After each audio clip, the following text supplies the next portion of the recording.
All right, welcome in, boys. Let's take it to the bank, Darlington. I am Keg. As always, I got my NASCAR partner in crime, Coop, with me. Coop, what's going on, buddy? Not much, man. Fighting a cold this week, so bear with me if I sneeze or cough or you know You might have to sound get a up and blow little my you, nose. you sound a little under the So weather. yeah. So I mean, my wife's been having me work a lot tonight too. So Oh, see. Come on, Mrs. Coop. nonstop all day basically. You got to be better, Mrs. Coop. He's not feeling well tonight. You know what I mean? She don't give a shit. All Just right. gotta fight through it.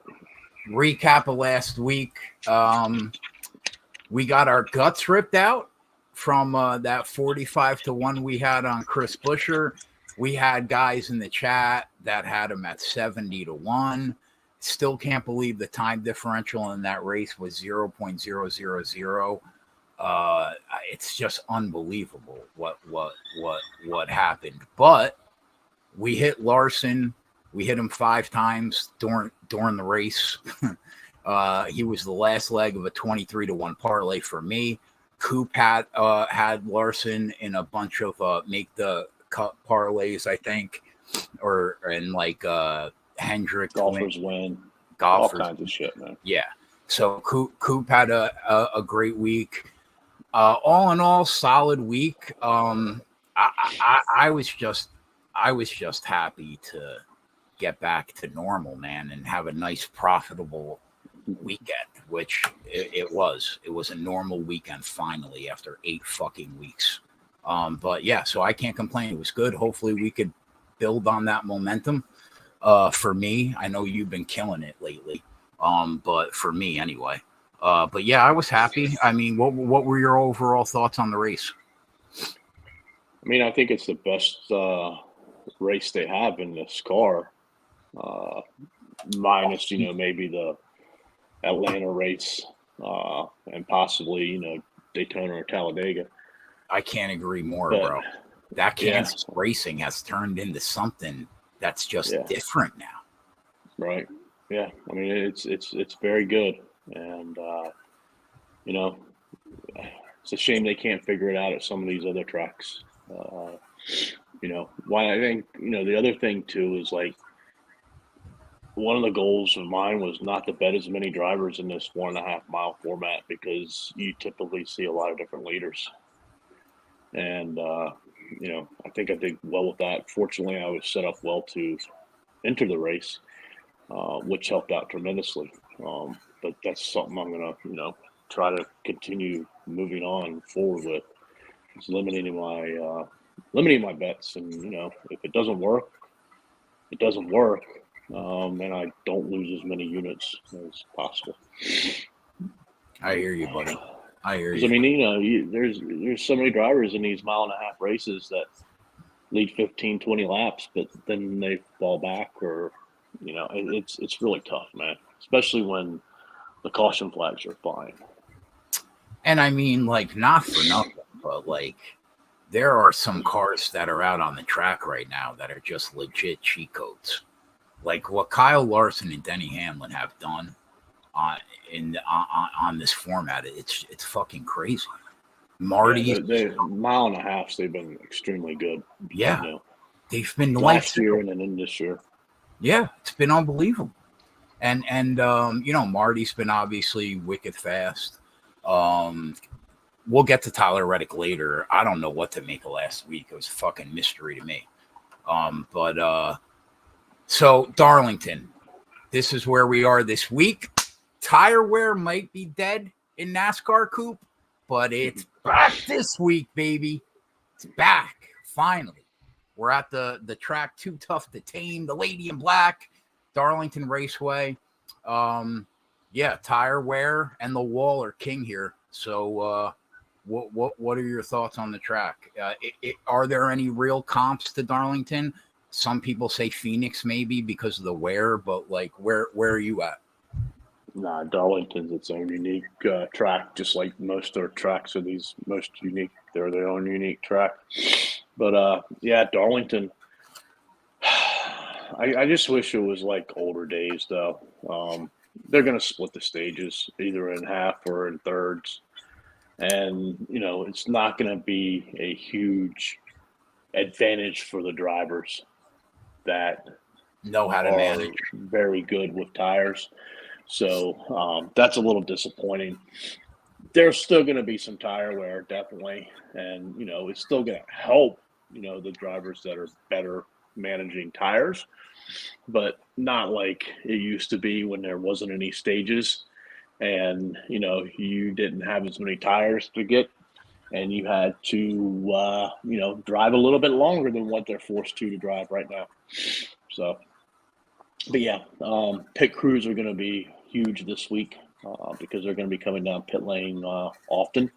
Yep. You don't have to worry about somebody taking 2 tires this week.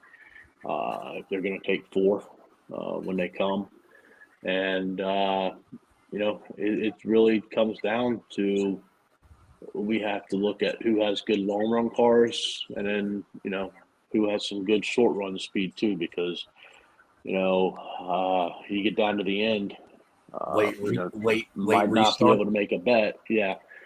But at least to have a couple of those short run, faster cars, on your card might not be bad. That makes sense to me. From a manufacturer standpoint, I honestly, man, on 1.5 mile tracks, I feel like we're at the point where you just have to say Kyle Larson, Toyota and Chevy have an equal chance to win the race because Denny drives a Toyota and Larson drives a Chevy. Like, that's where I'm at right now with those 2 guys on 1.5 miles. But we did not think Ford was going to be live last week. There was one Ford that was live in a big way, and there was a second Ford that would have won that race probably had that race stayed green that last time around, because Keselowski was coming too. Both cars were RFK. And this week, I think that they're both live this week. Keselowski historically is great here. Buescher has been very good here in the new car. They got their shit going on 1.5 mile tracks a little bit later in the year last year, but maybe it's starting. I like the fact that they're coming into Darlington off that momentum last week. So I kind of think there are a couple Fords that are going to be live this week, but I'd rank it Toyota, Chevy 1, and then Ford 2. Where are you at? Yeah, I'd put Toyota first, Chevy second, and then Ford third. Just because Marty and Denny? Yeah, and Reddick.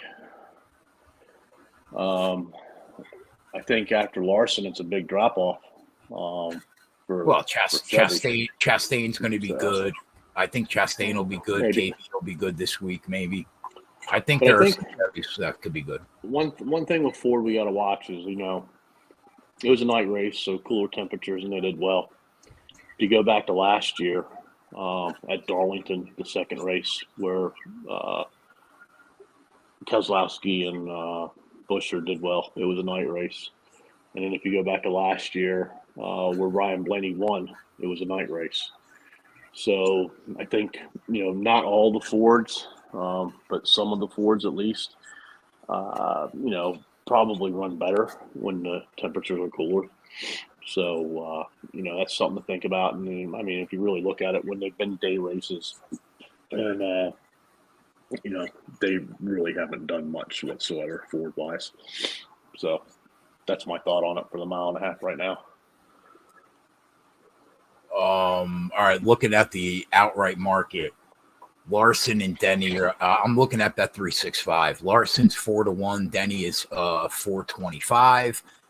We, like I said, they're cheat codes. So I mean, they're really hard to bet against right now. Between the two of them, it feels like week to week on 1.5 mile tracks, they're like 50% of the win equity in the race. So, that's really how it feels sometimes. The numbers are so short, but I get it. I do. So they're going to be very hard to beat like most weeks in this package. I think if you're going to bet the outright market, you got to have a piece of them in some way. And I'll probably be on both of them in some way, whether it's backing Larson or HMS or Denny or Gibbs. But yeah, I'll be on them for sure. I assume you will too. You know the driver who's led the most laps in the new car and has the most fastest laps in this new car doesn't have a top 10 at Darlington. Who is that? Marty. Yeah, but that doesn't mean anything though. Like this is, you can make an argument that this track for him is as good as Dover is. Oh, I'm just saying. Like you can say the same. You can say the same thing for Larson and Denny. He's a machine. Like, they've had one top 10 in 4 races here. Right. Which makes it which makes you think just because the fastest cars, it doesn't necessarily mean the fastest cars are going to win the race at Darlington, which is true. Which I get that because there's so much fuckery between the wall, between all the times they have to go down pit road, between those late restarts. So I get that. That makes sense to me. But like, what are you going to do? Like, not back the fastest cars in the race because they just, I think Denny, Kyle, Marty, and Tyler Reddick are in a league of their own here. And if 2 of them survive from hitting the wall bad enough to hurt their car, spin outs at the wrong time, pit road issues, occasional crash that we see here, like if 2 of them are there at the end, one of them's going to win. See, I'm with you with those 4 guys being the top 4 guys, but I don't know what the fuck to make out of what Tyler Reddick did. I don't understand why his car was the only car last week in both races of the elite cars in practice and qualifying that the car was garbage. It was dog shit in that race. He rode around 12th to 15th all day. He finished 20th. He was never in the race when he looked like he was a top 3 car for sure. And he was coming in looking like he was a top 3 car in the package this year. So, like, I'm with you. Anytime we're talking about where you're at a track where you got to ride the wall, you have to think about Kyle Larson and Tyler Reddick. I get it. But, like, are you concerned at all from last week? Like, what do you think happened to that car last week? I have no idea what happened. They messed the setup. They weren't able to adjust to the setup. I could throw out a million things that I wouldn't know. But they did miss the setup, though, right? Because they were a top 3 car coming into the race from practice. Like I said, I don't know what the issue was. So it's done. It's over with. And, he's actually not the driver in the top 4 that worries me the most. Having an issue. Did you hear what he said about that the new composite body? He's like, I'm a big fan of banging off the wall now. I can hit that car 7 times and it's still straight. Huh. Yeah. So they're going to be bumping off that wall a lot on Sunday. So if you had to rank the top 4, how would you rank them? Probably Denny, Marty, Larson, Reddick. Denny, Marty, Larson, Reddick. We're close. Marty, what? Denny, Reddick, Larson. Okay. I really have some concerns about Kyle Larson. I'm still going to bet him, but he had one of the races in this new car. I mean, he looked unbelievable, but Marty held him off. Remember that race? Yeah.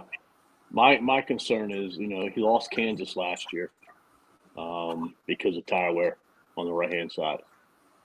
And then, he basically lost this last week's race without precaution because of tire wear on the right-hand side. So, Kansas doesn't, eat tires anywhere close to what Darlington does. So that kind of concerns me with Larson. Oh, you think that could carry over? Yeah, good. Because, theoretically, the higher you run, the more you wear the tires. Right. So, but yeah, I'm with you in terms of the big four. They didn't miss the mark on the price either, man. Books were on it this week. Marty, I think they did miss it. What do you mean? The four of them are the four favorites, and they're all under 7-1. Yeah, but I thought they would all be under 6-1. Well, I mean, like, wasn't Marty like 14-1 like a couple weeks ago? I don't know, but like I'm very surprised that they opened up. Marty and Tyler Reddick opened up over 6. I don't know. You're paying that Kyle Larson premium. That's the problem. He skewed like these guys that are like 4-1 skew these odds so heavily. Right. So if that late race caution doesn't happen and Marty wins that race last week, there's no way he's more than 5-1.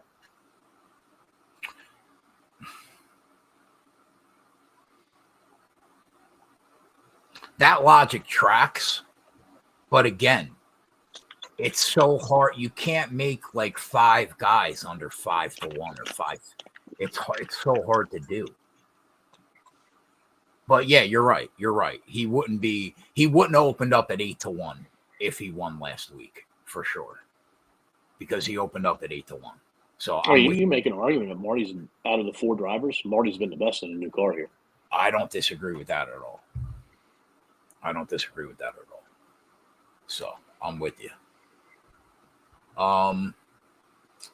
After Reddick, Will Byron, and Chris Bell, I actually wrote in my notes here, because we didn't really talk much this week, that Byron and Bell, I'm not really sure what to think about this week. Ask Coop where he's at on Byron and Bell this week. Do you think they could have winning equipment? I don't know what to really think about Byron and Bell this week. Milo asked about Byron too. Where are you at on Byron and Bell? Like the other HMS cars, the other Gibbs cars?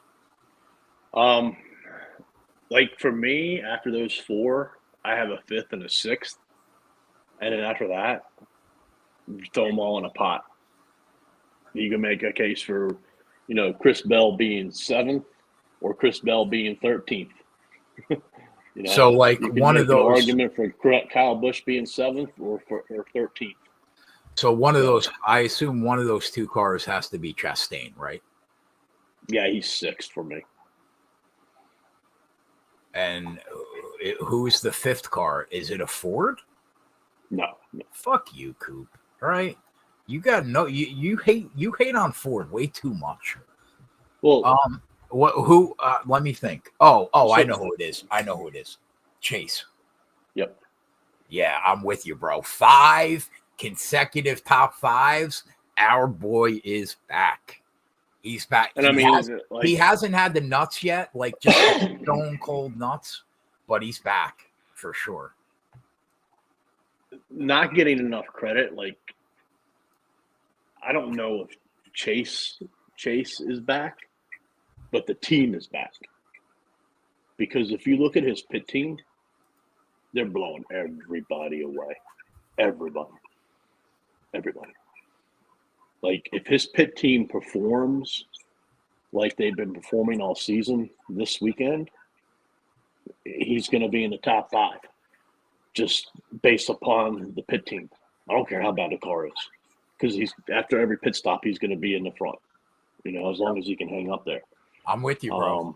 But that pit team's been phenomenal. And we got the same Chase isn't somebody I think of as being very good at managing his tires and things like that. Not bad, though.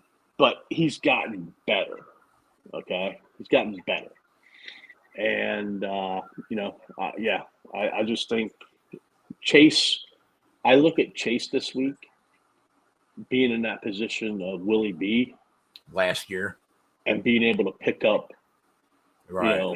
everybody else's issues and take advantage of it and staying in the right spot. So, putting himself, I think he would be a great example of, a great not the best car winning this race. Right. Like he could just put himself in a position to pick up the pieces this week. Yep. Yep. Right. I'm with you. I'm with you. We got Yep. the same 6. I'm with you. I'm with you. Yep. All right. So we talked Like the about thing that worries me about Chris Bell and Kyle Busch is just they've just had so many issues on the track.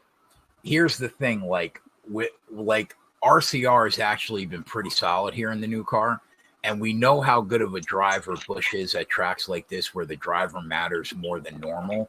I was very anti-Busch last week.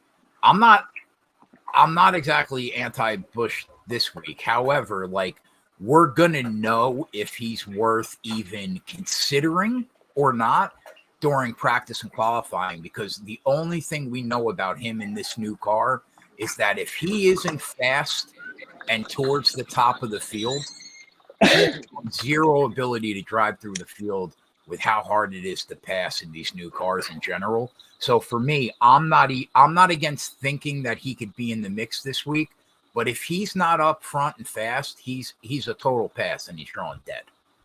He's proven that. I'm the total opposite of Kyle Busch this week. I have little to no confidence in him.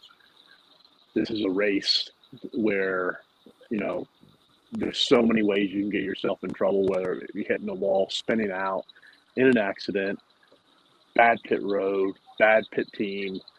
There's just so many factors that we've seen that fall into what Kyle Busch is doing this year that I would be totally shocked if he ended up running a clean race this week. All right, we got our first disagreement. I think he could be live.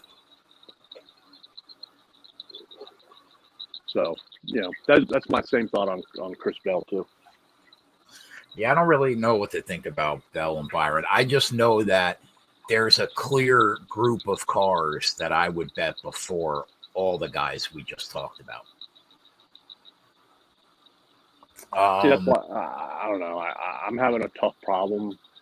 Maybe you can convince me on why I would bet a team versus individual drivers this week. Well, I think the only team that I will bet for sure is RFK, I think. Yeah, I can't even bet RFK. Yeah, I'll probably bet them because I think I can comfortably get that number up to 20-1, 25-1, because you're already starting at 10 or 11-1. So I at 25-1 or 20-1, I want a piece of those two guys. So, but other than that, I don't know. Keselowski, I mean, he's been great here. I think 4 of his last 5 races, he has top 10, something crazy. I don't know where it is off the top of my head, but it's something. He hasn't led a lap. They're just picking up the pieces and finding their way to the top 10. They're not winning cars. So that's why I have a problem betting them.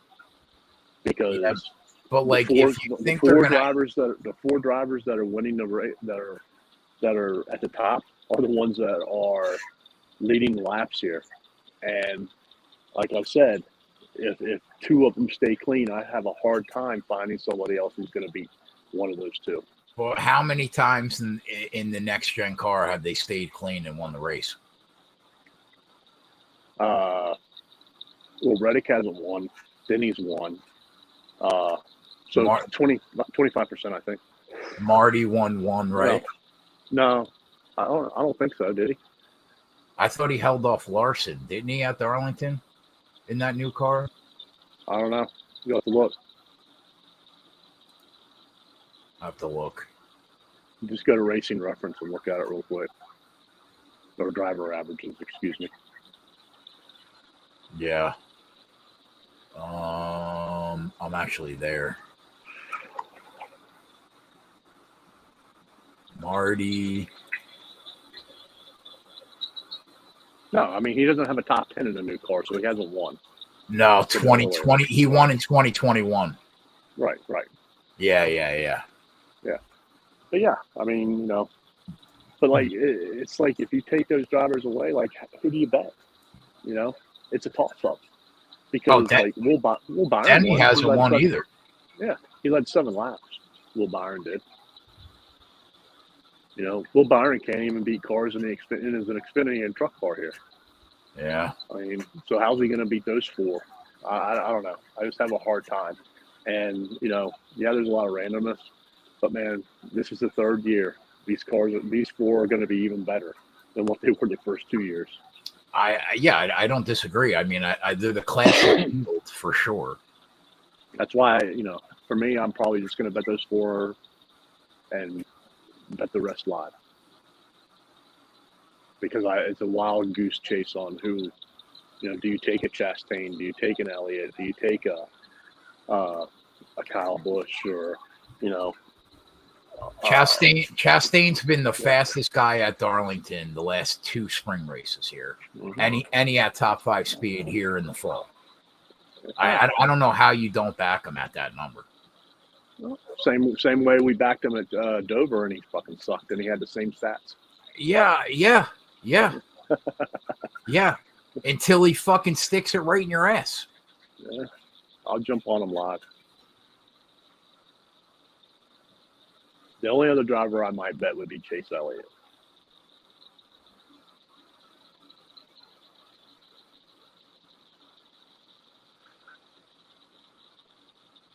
After I mean, are you going to bet Bubba Wallace? No. He has the best driver rating in the new car at this track. I'm not going to bet any Toyotas besides those 3. But he has the best driver rating. The fuck does that mean? Well, driver rating is, you know, what they use to say that was the best driver during the race. Okay. And he was the best driver 3 out of 4 times. I'll play along. If that's the case, throw that stat right in the fucking garbage. If that's the case, that stat's literally meaningless. You could put that right next to my fucking hibachi from 2 weeks ago.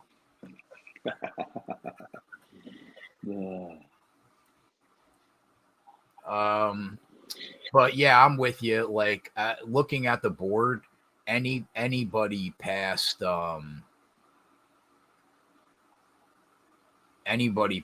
Elliott in terms of like single drivers. Like I don't even think like Brad Keselowski should not be 16-1. He should be way higher than 16-1. I do think that price on Buescher is probably fair, 22-1, because he had such a monster year on 1.5 miles last year, the second half of that year. 22-1's fair. But like Keselowski should probably be 25-1, not 16-1. Ty Gibbs, that 20-1 number on Ty Gibbs is a joke. That 22-1 number on Blaney is a joke. 22-1 number on Bubba is a joke. 25-1 on Joey's a joke. Bowman, no interest. What do you think about like Gragson and Briscoe and Berry, like just in general, in terms of like the top Ford market? Like, do you think, because I don't think like I it's definitely not clear cut to me that Joey Logano or Ryan Blaney are gonna be the top Ford this week. I'd give it to RFK or maybe Noah Gragson because Darlington's probably his best track. But where are you at with the other like the Stuart Haas guys in terms of the top Ford market? The only one I would bet would be Gragson. I agree with what you just said. It's his best track. Like when I first think of Briscoe, I think of being able to manage his tires. But then I went and looked at his results here. They haven't been good at all. No, not at all. I mean, part of that's, you know, Ford stinks in the 1.5 miles. Now, you can make a big case that Stuart Haas is a lot better this year in the 1.5 mile package than what they have been the last 2 years, even though the results aren't phenomenal or anything. You know, they're finding their ways to top tens and things like that. So if I were wanting to take some shots on top 10 drivers, I don't even know what their numbers are if they're long enough. Those two would be on my radar. Okay. Oh wow, Milo said for what it's worth, Ryan and win the race love Will Byron this week. That's interesting. Yeah, I'm not a big Will Byron fan this week. Yeah, I didn't know what to make of him this week. I was kind of indifferent. I really didn't know. I mean, the DraftKings has Gregson 135 for a top 10. Not betting that. Barry and Briscoe are 330. Not bad, but I don't know. Yeah, I hear you. All right, boys. So here's the deal. In the outright market, we think, and we've been in lockstep on this all week, that the 4 guys that are in their own class are Larson, Denny, Marty, and Reddick. And then I just found out that the 2 guys we agree on for 5 and 6 is Chastain and Elliott. So we're pretty locked in to the drivers that we like. But full transparency, I'm gonna have an RFK ticket in my pocket. I'm just gonna. And that's it. It's going to be hard. You can't bet them all unless you get creative, or unless you shoot your shot with 2 of them and hope you're on the right 2, or you just go into the race and bet it live and be happy getting the winner at 2-1, maybe. That's basically where you're at this week. Coop and I are going to head over to Patreon right now. We're going to break down every betting market for the boys on Patreon in about 2 minutes. This weekend, we'll be live every day. Friday night on Patreon for the truck race. Saturday, we'll be live all day on YouTube. We have the Xfinity race.